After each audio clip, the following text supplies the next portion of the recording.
तनिका के पिछले एपिसोड में हमने जाना कि किस प्रकार तुलसी राम जी वैचारिक रूप से प्रखर होते हुए आगे बढ़ते हैं और किस प्रकार संस्कृत मठों का वे उल्लेख करते हैं और इस बाबत काफी महत्वपूर्ण जानकारियां वे हमें देते हैं। चलिए अब यहां से हम आगे शुरू करते हैं। आभासी दुनिया के मेरे दोस्तों, शालिनी बोल रही हूं। जय भीम, हुल जौहार। वैचारिक तथा साहित्यिक दृष्टिकोण से सन 1968-67 का वर्ष मेरे लिए जीवन शैली निर्माण का वर्ष सिद्ध हुआ। धर्मांधता का गढ़ होने के कारण होली के अवसर पर हिंदू मुसलमान प्रायः तनातनी का शिकार हो जाते थे। वैसे पहले प्रसंगों में वे जिक्र भी कर चुके हैं तीसरे उपखंड में कि किस प्रकार उन्होंने होली में देखा कि काफी लोग हर्षोल्लास के साथ एक दूसरे को गुलाल भी लगाते हैं और जिसमें हिंदू मुसलमान भी गले मिलते हैं। लेकिन वहां पर ही वे इस बात का जिक्र करना भी नहीं भूलते कि किस प्रकार सांप्रदायिक दुश्मनी भी उसी समय निकाली जाती है। सन 1968 में एक ऐसा ही दंगा हो गया। मैंने पहली बार पाया कि दंगों को हिंसक बनाने के लिए क्या क्या हथकंडे अपनाए जाते हैं।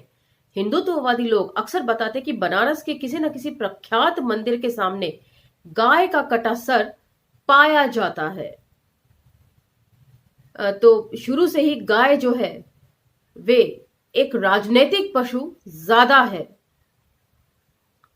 अफवाहों का बाजार इतना गर्म हो गया था कि सही और गलत का फर्क करना मुश्किल हो गया था। मदनपुरा तथा जैतनपुरा मुस्लिम बहुल क्षेत्र होने के बावजूद वहां दोनों समुदायों की मिलीजुली आबादी है। अतः उस समय बड़ी भयावह स्थिति पैदा हो जाती थी जब दंगा के दौरान हिंदू मकानों की छतों से नारे लगाए जाते थे, हर हर महादेव, और ऐसे ही मुस्लिम मकानों की छतों से नारे लगाए जाते, अल्लाह अकबर। हर हर महादेव वाला नारा बनारस वासियों का एक तरह का तकिया कलाम था। एक विचित्र बात यह थी कि बनारस के राजा भूपति नारायण सिंह अपनी कार में किसी गली में दिखाई देते तो आम लोग हर हर महादेव का नारा लगाते चिल्ला उठते थे।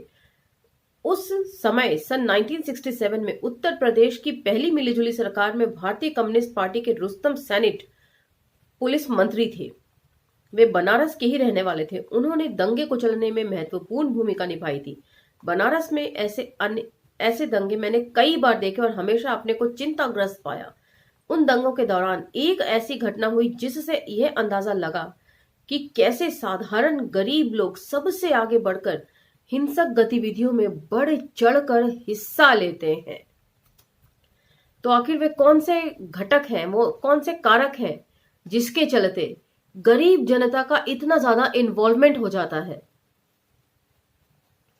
बीएचयू की दक्षिणी सीमा के उस पार सीर करहिया नामक एक गांव है। वहां से एक ग्वाला साइकिल पर बाल्टों में दूध रखकर बेचने जाता है।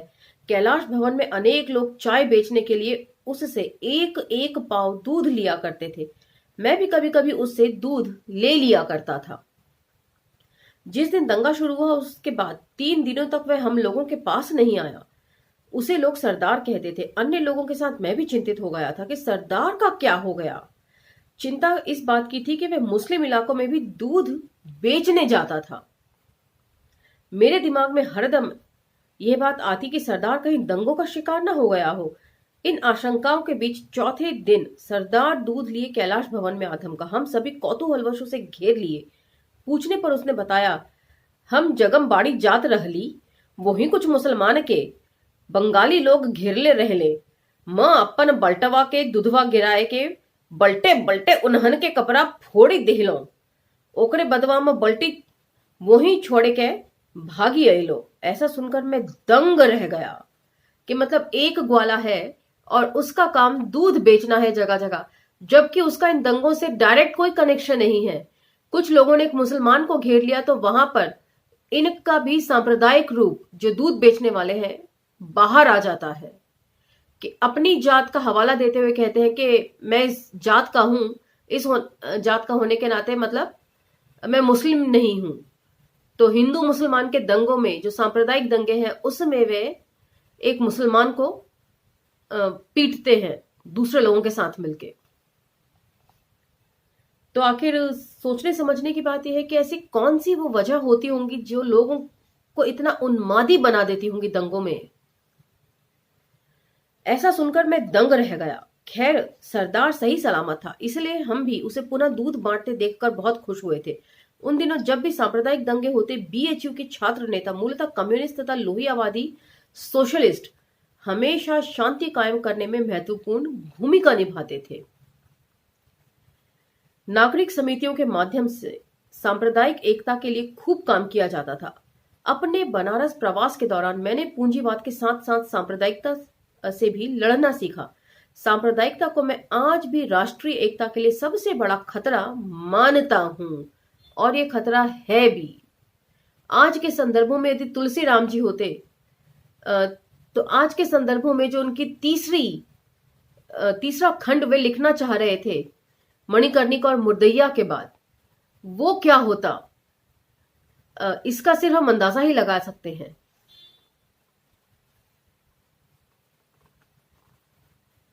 सांप्रदायिकता को मैं आज भी राष्ट्रीय एकता के लिए सबसे बड़ा खतरा मानता हूं। बीए में रह चुके मेरे एक सहपाठी मदनपुरा के मोहम्मद सलीम अंसारी थे। उनके पिता के बड़े भाई घर के अंदर हथकरघे का कपड़ा बुनकर सारे परिवार की जीविका चलाते थे। सलीम भाई बीएचयू हॉकी टीम के कैप्टन भी थे और मेरे गहरे दोस्त। मैं अक्सर उनके घर दंगों में जाया करता था। वे लोग मेरा बड़ी गर्मजोशी से स्वागत करते और खूब खिलाते पिलाते। बाद में हुए एक ऐसे ही दंगे के बाद मैं सलीम के घर गया। उनके पिताजी बताते हुए रो पड़े कि दंगाइयों ने हजारों गरीब मुसलमानों के अटेरन, हथकरघा आदि को तोड़ दिया, जिससे उनकी रोजी रोटी का एकमात्र सहारा छिन गया। संयोगवश सलीम का हथकरघा सही सलामत बच गया था। उनके घर का एक नजारा मुझे कभी नहीं भूलता। मैं वहां जब भी जाता, उनके पिताजी मृगशाला की तरह बकरे का चमड़ा बिछाकर मुझे बैठा देते और स्वयं हथकरघे पर अनवरत काम करते हुए बातें किया करते। ऐसे अवसरों पर बिल्कुल कबीर की झीनी झीनी बीनी चदरिया वाला दृश्य प्रस्तुत हो जाता था। मदनपुरा मोहल्ले की एक खासियत यह भी थी कि गोदौलिया में से बीएचयू की तरफ जाने वाला सड़क के किनारे वाला पूर्वी हिस्सा अमीर मुसलमानों का होता था और पश्चिम वाला हिस्सा गरीब मुसलमानों का। पश्चिम वाले हिस्से में ठीक सड़क के किनारे एक मकान के प्रथम तल पर बनारस के प्रसिद्ध शायर नजीर बनारसी रहते थे। उनके कमरे के सामने एक खुली छत थी। मैं वहां से जब भी गुजरता, नजीर साहब प्राय अपनी बकरी को पेड़ पौधों की पत्तियां खिलाते नजर आते थे। बीएचयू की स्वर्ण जयंती 1967 के अवसर पर संपन्न मुशायरे में उनके द्वारा सुनाई एक नज्म की पंक्तियां विशेषकर दंगों के बाद मुझे अक्सर याद आ जाती थी। अंधेरे ने भीख मांगी थी रोशनी की, मैं अपना घर न जलाता तो क्या करता।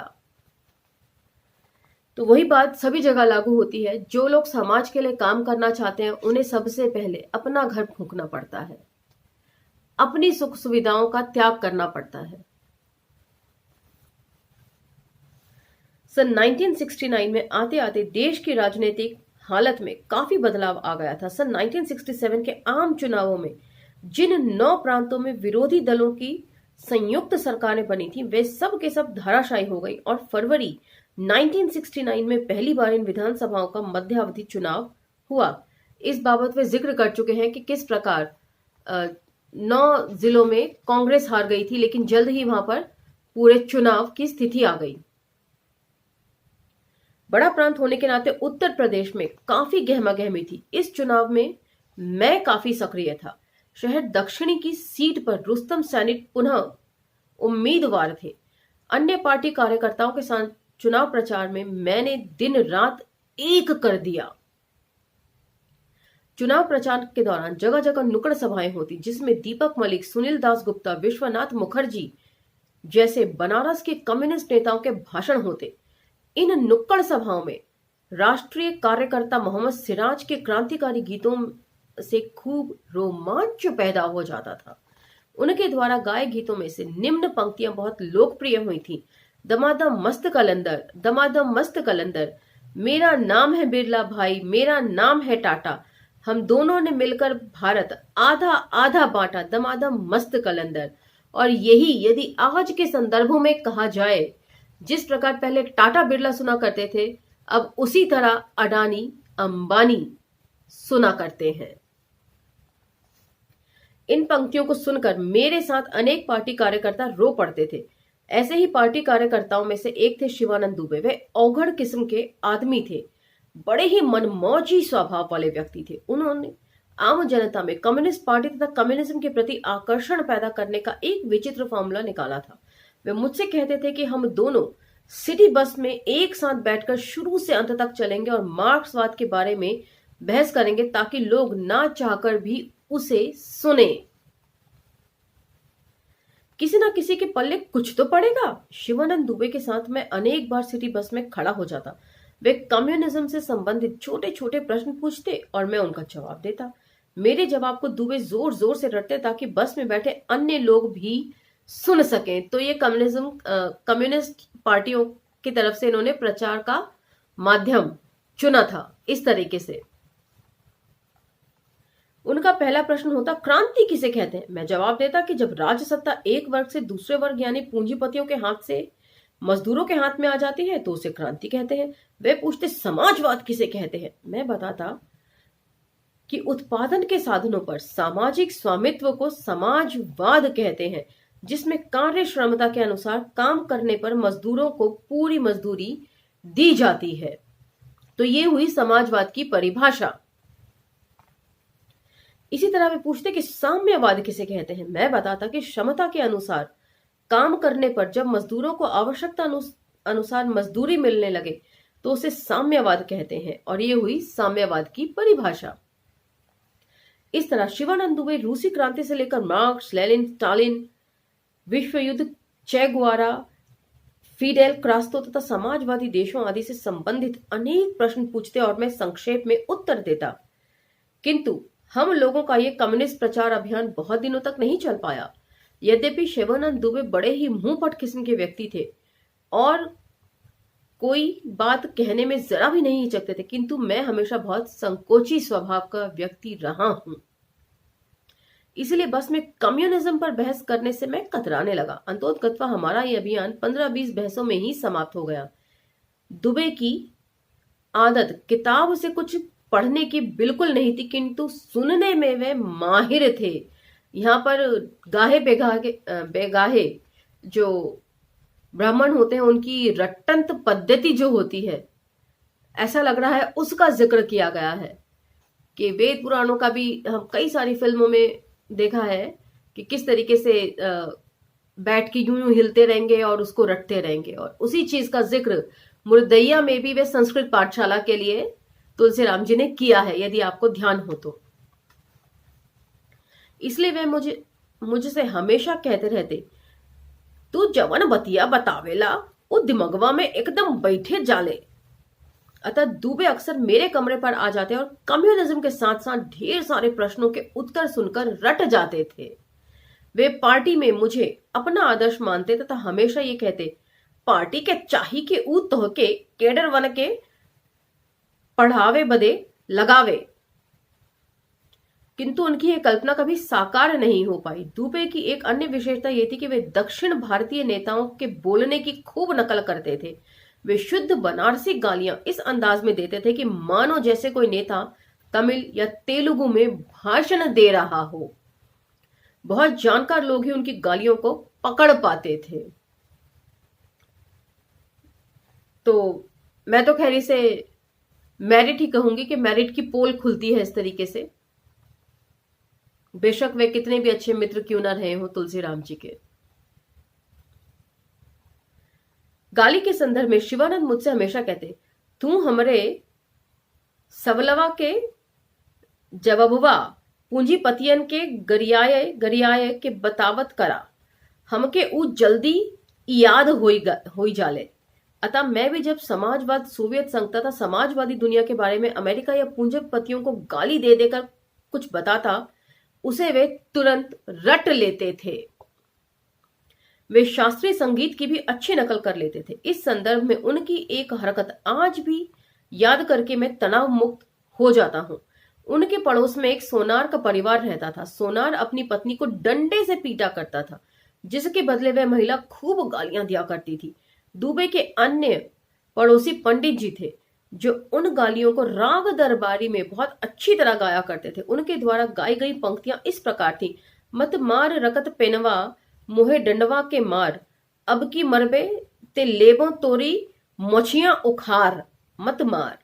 इस गीत का परिणाम ही हुआ कि सोनार की पत्नी खुश होकर खुद पंडित जी से फरमाइश करने लगी कि वे उसे गा कर सुनाते रहें। अपनी पिटाई के लिए खुद ही सुनना चाह रही हैं। अंतोतगत्वा वह महिला अपने पति द्वारा प्राय डंडे की मार खाती रही और पंडित जी उसे राग दरबारी सुनाते रहे। जब भी कुछ पार्टी कैडरों का जमावड़ा मेरे कमरे पर होता, शिवानंद दुबे वही राग दरबारी ज्यों का त्यों सुनाकर खूब मनोरंजन करते थे। पार्टी की नीरसता भरे जीवन में दुबे की बनारसी मस्ती बड़ी राहतकारी सिद्ध होती थी। एक दिन दुबे के साथ एक लफड़ा हो गया। उन्होंने बीएचयू के इंजीनियरिंग के एक छात्र नंदी के साथ मिलकर गोविंद त्रिवेदी नामक नेपाली पार्टी कैडर को हॉस्टल के कमरे में बंधक बनाकर ताला लगा दिया। उनका कहना था कि त्रिवेदी मूर्ति चोर है और उन्हें बेचकर उसने बहुत पैसा कमाया है, इसलिए उन्हें भी उसमें हिस्सा चाहिए। ये एक अनोखे किस्म की मांग है। बजाय मूर्ति चोर का यदि उन्हें आभास हो रहा है कि किसी व्यक्ति के ऊपर शक है कि ये मूर्ति चुराकर बेचता है, तो बजाय उसे पुलिस में पकड़वाने के वे उसमें से हिस्सेदारी मांग रहे हैं। तो ये एक मनुवादी सोच है और इससे ये भी पता चलता है कि मूर्तियां किस तरह की हैं। ये इस चीज का जिक्र नहीं है कि वे देवी देवताओं की हैं या कोई एंटीक पीसेस हैं। त्रिवेदी किसी तरह हॉस्टल के प्रथम तल पर बंद कमरे के झरोके से बाहर कूदकर सीधे गौदौलिया स्थित पार्टी दफ्तर आया और उसने दुबे की सारी हरकत का बयान कर दिया। परिणाम स्वरूप दुबे को पार्टी से निकाल दिया गया। उस दिन भी दुबे मेरे पास आए और मैं उन्हें पहली बार बहुत दुखी पाया। फिर भी पार्टी से निकाले जाने के बावजूद जब भी पार्टी का कोई जुलूस निकलता, शिवानंद दुबे हमेशा नारा लगाते मेरे बगल में होते। उस दौरान चुनाव प्रचार के लिए प्रसिद्ध कम्युनिस्ट नेता भूपेश गुप्त बनारस आने वाले थे। उनकी आम सभा गंगा के किनारे अहिल्याबाई घाट पर रखी गई थी। मैं बीएचयू के अन्य पार्टी कार्यकर्ताओं के साथ घूम घूम कर लोगों से सभा में आने के लिए अपील करता। फरवरी 1969 का कोई शुरुआती दिन था। सभा 4 बजे शाम को शुरू होने वाली थी, क्योंकि उस समय गंगा के तमाम घाटों पर खूब भीड़ होने लगती थी। बनारस के बारे में प्रचलित अवधारणा, पहले से क्षमा प्रार्थी हूं क्योंकि कुछ ऐसे शब्दों का प्रयोग है जो असंसदीय माने जाते हैं। बनारस के बारे में प्रचलित अवधारणा, रांड सांड सीढ़ी सन्यासी, इनसे बचे ते सेवे कासी, शाम के समय ज्यादा साकार होने लगती थी। विश्वनाथ गली से लेकर दशाश्वमेध घाट के आसपास इन तत्वों की भरमार रहती थी। विशेष रूप से गली कूचों से लेकर सड़कों के चौराहों तक ट्रैफिक नियंत्रण का भार ऐसा लगता था कि मानो म्यूनिसिपैलिटी ने सांडों के ही हवाले कर दिया हो। यद्यपि सामाजिक जागरूकता के कारण बनारस में वास कर रही विधवाओं की संख्या में काफी कमी आई है, किंतु उन दिनों इनकी बहुतायत थी। इसमें अधिकतर विधवाएं लोगों के घरों में बर्तन मांजकर अपना गुजारा करती थीं। फिर भी वे स्वर्ग प्राप्ति की कामना में वहां रहने पर मजबूर थीं। मैंने स्वयं देखा कि एक बुढ़िया विधवा जो ब्राह्मणी थी, वह 80 स्थित मठ में गोरख पांडे समेत अनेक बाशिंदों के बर्तन धोती थी। ऐसे ही कामों में लिप्त अनेक विधवाओं के बारे में वे बताया करती थी।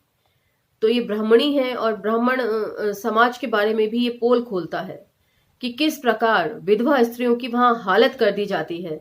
उनके भरण पोषण का भार कोई पुरुष लेने को तैयार नहीं होता। यदि लेता है तो वह किस शर्तों पर लेता है, ये एक अलग शोध का विषय बनता है। तो किस प्रकार की हालत रही है मनुवादी सोच में, और वे स्त्रियां, सवर्ण स्त्रियां जो मनुवाद ढोती हैं, उन्हें इन सब चीजों की तरफ ध्यान देना चाहिए कि उनकी स्थिति किसी दलित से कम नहीं है। मनुवादी पुरुषों के वर्चस्व के चलते उन्हें जो भी अधिकार मिले हैं वे डॉक्टर अंबेडकर के लिखे गए संविधान के द्वारा ही मिल पाए हैं। यदि मनुवादी संविधान से देश चले तो आज भी उनकी हालत क्या होगी, इस बारे में उन्हें विचार करना चाहिए, मैं समझती हूं। खैर, रोजमर्रा की इस धमा चौकड़ी के बीच अहिल्याबाई घाट पर भूपेश गुप्ता की सभा हुई, जिसका एक सबसे बड़ा कारण यह था कि घाट बंगालियों के मोहल्ले के बिल्कुल पास था, अतः वहां बड़ी संख्या में बंगाली इकट्ठा हुए थे। मैं बीएचयू से गोरख पांडे को लेकर उनका भाषण सुनने अहिल्याबाई घाट आया था। भूपेश गुप्त का भाषण बंगला भाषा में हुआ। वे एक चटिया यानी एकाधिपत्य रखने वाले पूंजीपति टाटा बिरला पर हमला बोलते हुए जूट प्रेस यानी पूंजीपतियों के ही प्रेस की भूमिका को जन विरोधी बता रहे थे। ये उस समय की बात है, 1967 या 69 का जिक्र है। उस टाइम भी पूंजीपतियों की प्रेस का हवाला देते हैं कि जाहिर सी बात है वे जन विरोधी प्रेस है। वे जनता के मुद्दों के बजाय राजनीतिक मुद्दों या राजनेताओं के फायदे की बात ज्यादा छापती है। और आज तो पूरा का पूरा मीडिया ही बिकाऊ है, जिसे हम अमूमन गोदी मीडिया के नाम से जानते हैं। राष्ट्रीय एकता पर जोर देते हुए उन्होंने तत्कालीन जनसंघ की सांप्रदायिक नीतियों पर खूब हमला बोला। उनका भाषण काफी देर तक चलता रहा और चारों तरफ अंधेरा छाने लगा था। इस बीच गोरख पांडे ने कहा कि वे वापस जाना चाहते हैं। मैंने उन्हें जाने दिया और स्वयं सभा समाप्त होने तक वहीं रुका रहा। दूसरे दिन सुबह होते ही कैलाश भवन के मेरे कमरे पर बनारस की संस्कृति यूनिवर्सिटी के संस्कृत के भूतपूर्व अध्यक्ष प्रोफेसर परम कुबेर मालवीय आए। वे गोरख पांडे के प्राध्यापक रह चुके थे। मालवीय जी लंका के एक अन्य मकान में रहते थे। उन्होंने मुझे बताया कि गोरख पांडे पिछली रात से भेलूपुर थाने में बंद है। कारण पूछने पर पता चला कि जब वे भूपेश गुप्त का भाषण बीच में छोड़कर वापस आते समय सोनारपुर चौमुहानी पर पहुंचे तो देखा कि ठीक चौराहे पर एक ट्रक खड़ा था, जिससे आगे जाने वाले रिक्शे चालकों आदि की बड़ी कठिनाई हो रही थी। ट्रक चालक को दो पुलिस वाले रोक कर कुछ घूस मांग रहे थे, किंतु उनके पास पैसे नहीं थे, इसलिए पुलिस वाले ट्रक को आगे नहीं जाने दे रहे थे। पुलिस की इस हरकत को देखकर गोरख पांडे दहाड़ते हुए उनसे लड़ पड़े और ट्रक वाले को वहां से चले जाने के लिए तत्काल अपील की। परिणाम स्वरूप मामला उलझता चला गया और वहां काफी भीड़ इकट्ठी हो गई। भीड़ की गंभीरता इसीलिए भी ज्यादा बढ़ गई क्योंकि गोरख पांडे एकदम भाषण की मुद्रा में आ गए और वे पुलिस द्वारा घूसखोरी का पर्दाफाश करने लगे। इस बीच एक पुलिस वाला बिल्कुल पास स्थित भेलूपुर थाने से 10-12 सिपाहियों को बुला लाया। सिपाहियों ने लाठियों से गोरख पांडे को बुरी तरह पीटते हुए थाने ले जाकर बंद कर दिया। उनके ऊपर अनेक धाराओं में मुकदमे दर्ज कर दिए गए। सुबह 10 बजे कोर्ट में प्रस्तुत कर उन्हें जेल भेजा जाने वाला था। अतः मालवीय जी ने कहा कि चलिए थाने से ही उनकी जमानत करा ली जाए। वे गोरख पांडे के बड़े हितैषी थे, किंतु उनके कम्युनिस्ट हो जाने पर चिंतित हो गए थे। खैर, हम लोग जैसे तैसे जमानत पर गोरख पांडे को थाने से छुड़ा लाए। पुलिस की मार से उनका हाल बेहाल था। उनके शरीर पर अनेक लाठियों के निशान पड़ गए थे। मेरे कमरे में सोकर वे कहराने लगे। थोड़ी देर बाद मालवीय जी ने मुझे 10 रुपए देते हुए कहा, तुरंत जाकर एक बोतल ठर्रा लाकर इसे पिला दो ताकि दर्द की अनुभूति कुछ कम हो जावे। मालवीय जी के सुझाव पर मैं चौंका, किंतु वैसा ही किया। शाम के समय खाना पकाते समय मैंने गोरख से कहा कि रास्ता चलते आपने पुलिस से क्यों झगड़ा मोल ले लिया। इस पर वे मेरे ऊपर बुरी तरह बिगड़ गए और कहने लगे कि अन्याय जहां भी होगा मैं विरोध हमेशा करूंगा, भले ही मेरी जान चली जावे। हकीकत यह थी कि बचपन से लेकर आचार्य अर्थात एमए तक गुरुकुलिया संस्कृत पढ़ते हुए गोरख पांडे एक अतिवादी पोंगा पंथ के शिकार हो गए थे, किंतु जब वे बीएचयू आकर मार्क्सवाद में संतरित हुए तो वह अतिवाद कम्युनिस्ट अतिवाद में बदल गया, जिससे उन्हें जिंदगी भर जूझना पड़ा था। तो अतिवाद हर चीज की बुरी होती है। कोई भी चीज अति में नहीं होनी चाहिए। मैं हर बार कहती हूं कि पिक्चर ब्लैक एंड व्हाइट में नहीं होनी चाहिए, बीच में ग्रे जोन है उसे इग्नोर नहीं करना चाहिए, जिसे हम अमूमन क्रिकेट की भाषा में बेनिफिट ऑफ डाउट कहते हैं। वे जरूर देना चाहिए चीजों पे कभी कभी। इस घटना के कुछ माह पूर्व एक अन्य घटना उल्लेखनीय है। हुआ यह कि कुछ हिंदूवादी छात्रों ने जब बिरला हॉस्टल के अनेक छात्रों को बुरी तरह पीट दिया तो वे बीएचयू में हड़ताल हो गई थी। उन दिनों प्रोफेसर हजारी प्रसाद द्विवेदी रेक्टर थे। वे हिंसा के विरोध में एक दिन के उपवास पर चले गए। अखबारों में ये खबर आने से हम सभी बहुत खुश हुए, किंतु शीघ्र ही तत्कालीन vice chancellor doctor Amarchand Joshi के दबाव डालने पर द्विवेदी जी ने अपना रुख बदलते हुए घोषणा कर दी कि वे हिंसा के विरोध में नहीं बल्कि एकादशी का व्रत रखे थे। तो इस तरह से ये अपनी ही बात का यू टर्न उन्होंने ले लिया। उनके इस विरोधाभासी रुख पर करीब 200 छात्र द्विवेदी जी के घर प्रदर्शन करने गए। जुलूस में गोरख पांडे के साथ मैं भी था। घर के अंदर द्विवेदी जी एक चटाई पर बैठे हुए थे। गोरख पांडे उन्हें देखते ही अपनी चिर परिचित दहाड़ने वाली आवाज में चिल्ला उठे, तुम पाखंडी हो और आरएसएस के दलाल हो। इसलिए उसके दबाव में अपना बयान से पलट गए। उस दिन मैंने देखा कि प्रोफेसर हजारी प्रसाद द्विवेदी एकदम अवाक रह गए और उन्होंने कोई जवाब नहीं सूझ रहा था। बाद में उसके ठीक दूसरे दिन गोरख पांडे पैदल वाइस चांसलर लॉज के ठीक सामने वाली सड़क से आर्ट्स कॉलेज जा रहे थे। वहीं उन्हें कुछ पुलिस वालों ने पकड़कर वाइस चांसलर लॉज के अंदर ले जाकर लाठियों से बुरी तरह पीटा था। इस तरह गोरख पांडे के अंदर अन्याय से लड़ने की एक विचित्र उत्कंठा हमेशा व्याप्त रहती थी। वे परिणाम की कल्पना कभी नहीं करते थे। तो आज का ये एपिसोड यही विराम देते हैं। अगले एपिसोड में आपसे फिर भेंट होगी। तब तक लाइक, शेयर, सब्सक्राइब करना ना भूलें और कमेंट सेक्शन में हमें अपने महत्वपूर्ण कमेंट्स देना भी ना भूलें। यदि कोई प्रसंग इन प्रसंगों से मेल खाता आपके जीवन में भी घटित हुआ है तो वे भी हमसे साझा जरूर करें। आपसे अगले एपिसोड में मुलाकात होगी। तब तक धन्यवाद।